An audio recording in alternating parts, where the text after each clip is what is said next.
So we are in West London today, and we are with the master of media, Mr. Donald Steele. Reputation, crisis management, issues specialist, and 11 years at the BBC as the chief spokesman. Thank you for joining us at Ushine, Ishine today. Thank you. What's going on? Tell us about this. Reputation specialist? Well, everybody talks about reputation nowadays, don't they? It's a big word. But I think reputation can be talked about simply as what other people think of you. Right. And in life, what other people think of you really matters. You know, what they think of you will define whether they are your friend or you're a friend or not, whether they're going to give you a job, whether they're going to buy your record. Yes. Quite importantly, or the clothes that you design. It's all about your reputation, and it really is just, what do people think of you? Do they think you're good? Do they think you're bad? But the problem nowadays is people decide what they think of you in a nanosecond. In one, you hear that, nanosecond. They really do. And we all do it, don't we? You listen to a new song on iTunes or something, you kind of listen to the first 10 seconds and go, no, I don't like that.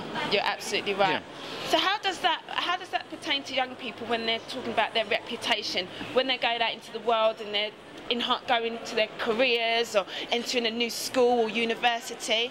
What are the things they need to think about?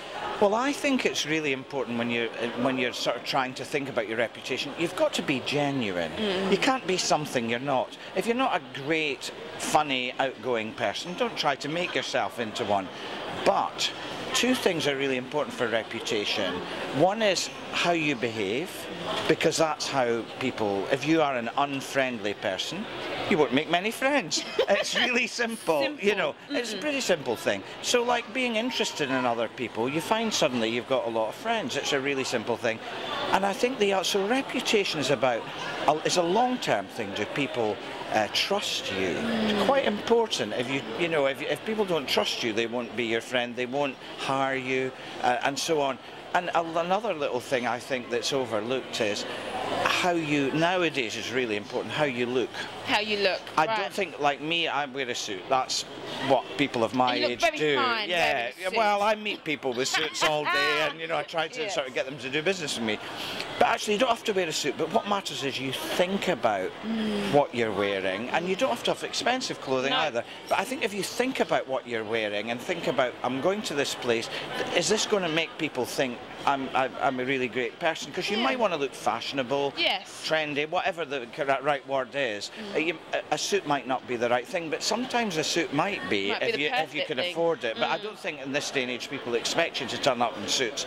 But they do expect you. It's a kind of sign of respect for another individual. So people say, they look really smart. And immediately they've decided, I like that person. So you're already on a roll to then talking to them and build, getting in there and building relationships. So you're building your reputation. Yes. And if you watch The X Factor, which we do, what do they do?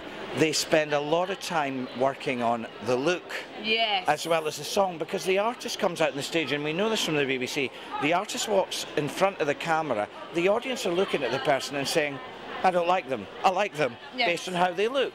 Now, that may seem unfair, but that's life. It's life, and so we have to deal with that. So the way you look is so important when you're presenting yourself. It doesn't have to be expensive, but if you want to be trendy, think about it. If you're going in and you want to be casual smart, think about what you're putting on, and then strap your stuff to wherever you go. Now, I want to know, with regards to young people, and I know respect and reputation are very important to a lot of the young kids all over the world. How do they intertwine? How do they work? If I want respect, my reputation is what gives me respect. So I think there's a really simple thing here. I was brought up in a council house in Scotland.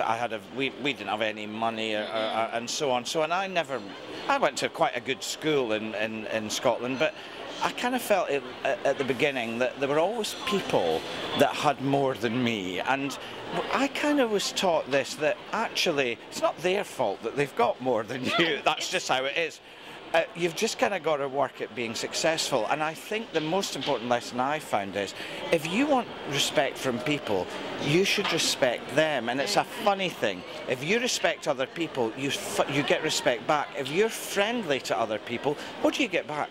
You get friendship. It's really nothing magical about it, with a few exceptions. I mean, there are very, very few horrible people that if you're friendly to them, aren't friendly back, but it is quite unusual. I find most people want to know more people, want to have new friends, don't they? I agree with you. You know. And you said previously that networking is very, very important to widening your reputation and getting out there. Well, the more people, you don't have to have, nobody can have hundreds of friends, can they? You can only have a few really close friends, but you can have another layer of friends and what I call contacts. They're people that you know, that you've met, that you can ring up and ask for a bit of help or something.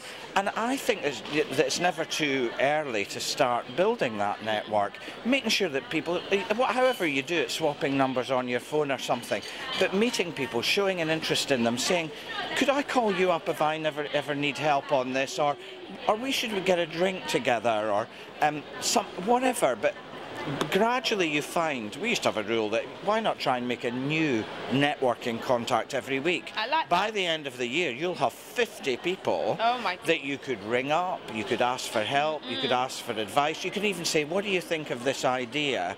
And there are also people that might be at something you're going to where you think, oh, at least I know one person. Yes. But actually, to make these network of friends, you have to talk to people you don't know, and that's tough. It's really tough. I find that tough, and that's the main part of my job now. You have to learn how to do it. So go in a room and look for somebody that's on their own, because they're definitely feeling the same as you. Nobody likes going in a room full of strangers, and just go up to them and just introduce yourself. You can practice this a little bit of saying, hello, I'm Donald. Hi, I'm Effie. We've made a contact, a new friend already. Hi, Effie. And what do you do? Wow. And there we go. And then I could say to Effie, because it's really important they show interest in other people. It's not about yourself. No. Because people will really like you if they think, oh, he's interested in me. And so you say, and Effie, how do you know the people in this party, in this room? And what do you do for a living?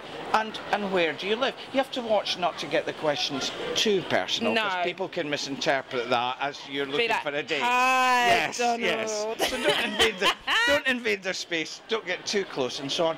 But actually, people love that. And you have definitely found another person. And then what I do is we then together just say, oh, why don't we go and speak to that guy? Yeah. He's on his own. Hello. Hello. And you're back again, and all of a sudden you've got two new friends. Now, if that sounds a bit artificial, it's maybe a bit, but you have to find some way. It's kind of artificial going in a room full of strangers. So you have to find just some way of breaking the ice. Of course. You know. Yes. And it is a skill in life, because most people, when they even go to general parties, they're not doing it for business. They just want to make friends. Yes. They're tongue-tied. They don't want to speak. Get the sweats. Yes, yes. they never meet a girlfriend or a boyfriend because they kind of are frightened about talking to them. And it's easy, because actually all you have to do is break the ice. And you're not asking the person to marry you. You're just asking them to talk to you for a few minutes. And lo and behold, you find Effie's really interesting.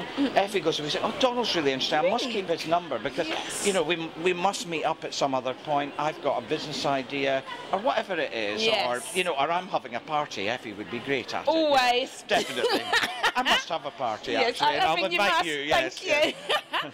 So I just want to know just a little bit about how you got into reputation and media and PR. How did that happen? Well, I started as a DJ. Yeah, well, not quite, because it was in the era of Kylie and Jason. Yes, you know, we love Kylie. And Natalie Cole at midnight. You know, I Miss You Like Crazy. Very nice. She's my favourite artist. Randy Crawford and Almaz. It was all that kind of thing. And I did late night shows, so you know, so it wasn't quite that, but it was pretty good. And I was in commercial radio, and I kind of did that by just going into a radio station and saying, can I help with anything? And within a matter of weeks they said, why don't you try, you're quite funny, why don't you just try and do a show while another presenter's off? And I got a show full time in Scotland, came down to England and worked on stations here, and through that got into PR and reputation management, worked for the BBC. But I think the thing is, you can take a skill that you've got, but then the thing that you need to add to the skill is just to show somebody you could do something for them. Definitely. And you know, maybe even sometimes working for nothing initially, not for too long, but not for too long. Yeah, you know, you're not a slave. Yeah.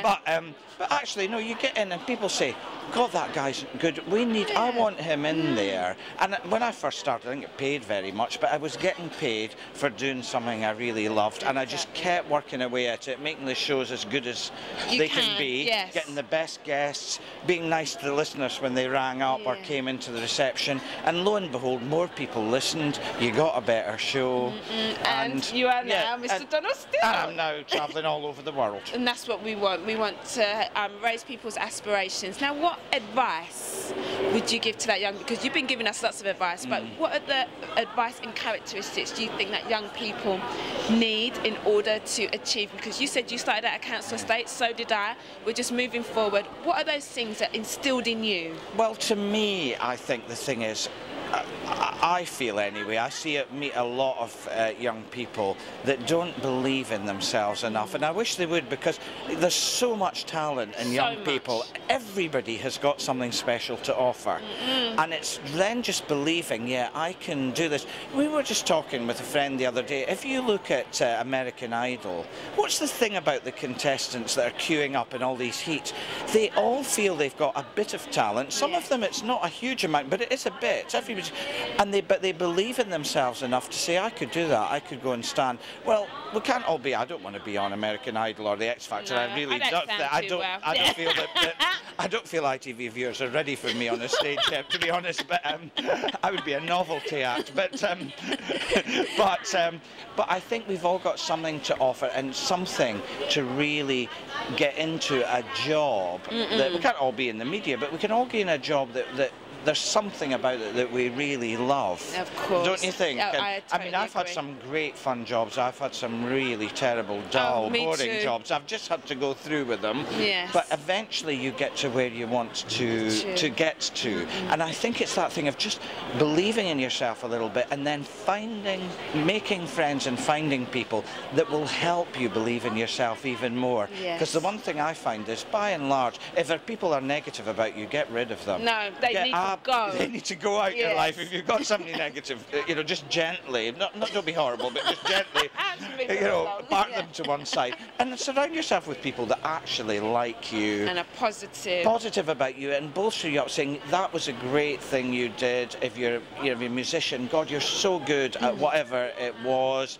And gradually you start believing yourself a bit. Do you think? I know that sounds a little bit old-fashioned, but I really believe in it. Current. You know, I go to the US a lot. Yes.